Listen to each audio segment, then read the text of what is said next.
What if I told you that a man with 18 criminal convictions for hijackings, thefts, and more was spotted sitting right behind South Africa's Deputy National Police Commissioner during a parliamentary hearing?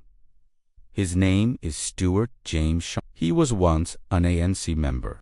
Now, he's at the center of a national scandal that is shaking the very foundations of the Madlanga Commission. This isn't fiction. This is the real, untold story of how a man once branded a career criminal found himself rubbing shoulders with power at the highest level of the South African Police Service. Let's start where it all began, in the politically charged province of KwaZulu-Natal, a place known for its vibrant culture, its fierce politics, and sometimes its chaos. It's here that the story of Stuart Scharnick takes a dark turn. Between 2014 and 2024, official records linked him to a staggering 34 criminal cases. Yes, you heard that right, 34.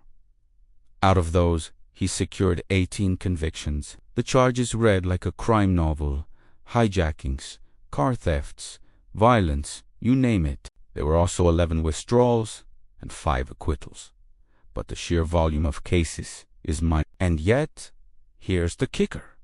No one can seem to say exactly when, or even if, he served significant time behind bars for these convictions. Was he simply too connected to be touched? Or did someone somewhere inside the system make sure he was always kept safe, always one step ahead of justice? Then came the political twist, the thread that connects his criminal past to the corridors of power. In a revealing interview on ENCA with journalists Pure Letshwiti-Jones and Yusuf Abramji, Stuart Scharnick himself admitted that he was once a member of the African National Congress, the ruling party. Just take a moment to let that sink in. A man with a rap sheet longer than a parliamentary charge sheet was walking among the same party circles that built South Africa's democratic government. A former ANC member, a convicted criminal, and somehow a familiar face in law enforcement corridors. The lines between politics, crime, and policing begin to blur. And this is where our story gets even more disturbing. How does a man with this kind of history not only evade serious consequences, but also get closer to the very people tasked with upholding the law? Fast forward to 2025. The scene is Parliament's ad hoc committee, a serious gathering of the nation's leaders to discuss critical issues. And there he is, Stuart Scharnick, sitting calmly directly behind Deputy National Police Commissioner Sibiya. It's not just a chance encounter in a public gallery. He's in the inner circle. We've confirmed he is not a police employee. He is not on the SAPS payroll. Yet, he has been seen driving a white Toyota Hilux, a vehicle registered in his own name, which has been used by one of SAPS's top bosses.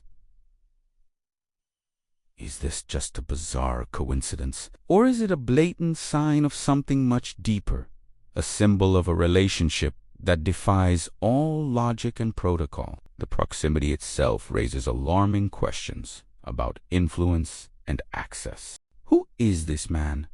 And what is he doing so close to the heart of South Africa's law enforcement leadership? The situation reached a boiling point at the Madlanga Commission, an inquiry set up to investigate allegations of state capture and corruption within the security cluster. When Crime Intelligence Head, Lieutenant General Dumisani Khumalo, took the stand, he dropped an absolute bombshell that sent shockwaves through the hearing. Pointing towards the man seated behind Sibiya, Khumalo declared the man behind Sibiya has 34 cases and 18 convictions. You could have heard a pin drop. The entire hearing froze. Suddenly, the quiet man in the background was the explosive center of attention. Questions started flying from every direction.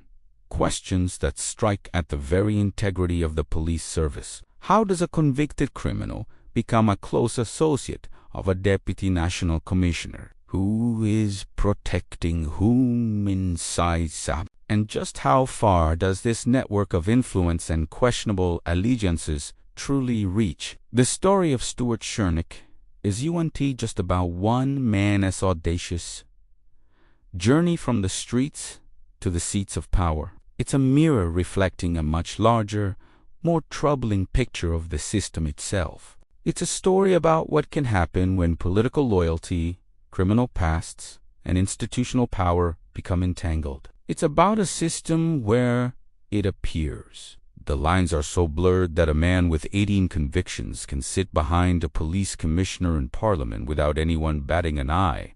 Until now, this raises a fundamental question for all of us as citizens of this country. So, South Africa, I have to ask you directly. Should someone with a documented history of 18 criminal convictions be allowed anywhere near our national policing leadership? Is this the standard we accept for the guardians of our safety and security? Let me know your thoughts in the comments below. What do you think is really going on here? This story is far from over. There are more questions than answers, and we are committed to digging deeper to find the truth. If you believe in holding power to account and want to follow this investigation as it unfolds, make sure you hit that subscribe button and turn on notifications. You won't want to miss what comes next. Thank you for watching and for caring about the integrity of our nation. We'll see you in the next video.